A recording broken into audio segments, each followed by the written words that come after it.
สวัสดีท่านผู้ชมที่เคารพนำท่านผู้ชมมาติดตามข่าวกีฬาคณะนักกีฬาบานเตเยาวชนลาวสโมสรมาสด้า GBFC สุดแซมเตบานเยาวชนนานาชาติรายการ U12 Junior Soccer World Challenge 2026 ที่ประเทศญี่ปุ่นระหว่างวันที่21หาวันที่24สิงหาคม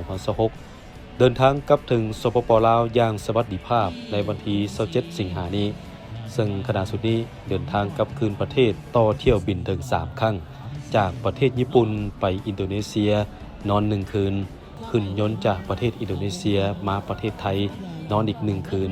และขึ้นรถจากประเทศไทยเดินทางกลับลาวผ่านขัวมิตรภาพลาวไทยแห่งที่1โดยมีขบวนต้อนรับอย่างสมเกียรติอยู่สวนประตูไซซึ่งได้รับเกียรติต้อนรับจากการนำกระทรวงศึกษาธิการและกีฬาองค์การปกครองนครหลวงเวียงจันทร์สหพันธ์บานเตนครหลวงพร้อมด้วยภาคส่วนเกี่ยวข้องญาติพี่น้องแฟนบางและสื่อมวลชนด้วยบรรยากาศอันอบอุ่นและปิติยินดีต่อผลงานของลูกหลานเยาวชนลาวสำหรับผลงานของ U12 Mazda GBFC ครั้งนี้กลายเป็นประวัติศาสตร์หน้าใหม่ที่สโมสรจากลาวสามารถคว้าแชมป์รายการนี้ซึ่งเส้นทางกลายเป็นแชมป์บ่แม่นเรื่องง่ายต้องผ่านการคัดเลือกระดับภาคพื้นอาเซียนที่นครหลวงจาการ์ตาประเทศอินโดนีเซียในต้นเดือนมิถุนายนผ่านมาจากนั้นมาแข่งขันในรอบสุดท้ายที่ชิบะประเทศญี่ปุ่นคว้าชัย6นัดรวดมาตั้งแต่รอบแบ่งกลุ่มของขันชนะเลิศอย่างสง่างามโดยยิงได้16ประตูเสียเพียง3ประตูผลงานในรอบแบ่งกลุ่มชนะซังกันโทสุจากญี่ปุ่น 3-0 ชนะ FC พอต้าจากญี่ปุ่น 1-0 รอบ16ทีมเอาชนะอากุงโปโดโมโรจากอินโดนีเซีย3ประตูต่อ0มาในรอบ8ทีมเอาชนะเจฟยูไนเต็ดชิบะจากเจ้าภาพ 3-0 รอบ4ทีมเอาชนะชิบะ FA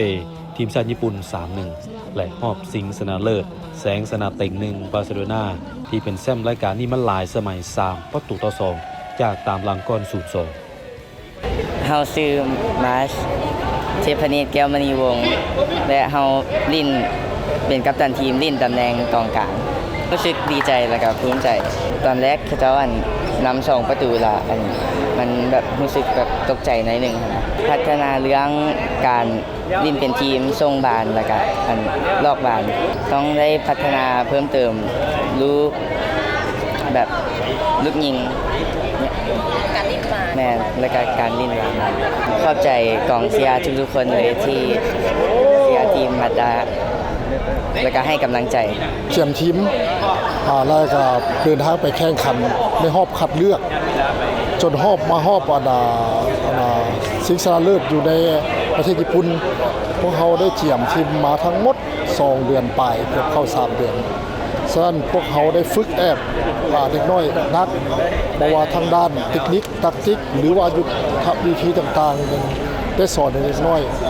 เพื่อได้การเอาตัวรอดเพื่อได้การเดินทางเพื่อได้การแข่งขันฉะนั้นในรอบชิงเด็กน้อยเขาถูกกดดันหลายเพราะว่ามันเป็นสโมสรชั้นนำของโลกแล้วก็บอกเทคนิควิธีการลิ้นแพ็คแนวใดเนาะแมนทูแมนแนวใดมักคิงแมนทูแมนแนวใดเขาได้บอกแล้วเด็กน้อยเจ็บในสมองเอาลงไปลิ้นถือว่าได้รับผลสำเร็จพวกเขาได้ชนะจาก2ตามหลังอยู่2-0พวกเขากลับมาชนะ3-2อันนี้ก็เป็นผลสำเร็จจากผู้ปกครองจากสปอนเซอร์จากสโมสรจากประธานสโมสรเฮาเนาะก็จะพัฒนาขึ้นอย่างต่อเนื่องบ่ว่าจะเป็นรุ่นเยาวชนสโมสรเฮาจะได้มีการออกแข่งขันอยู่ต่างประเทศทุกๆปีตัวนี้โดยจะได้ใช้งบประมาณของสโมสรและก็ของสปอนเซอร์เฮา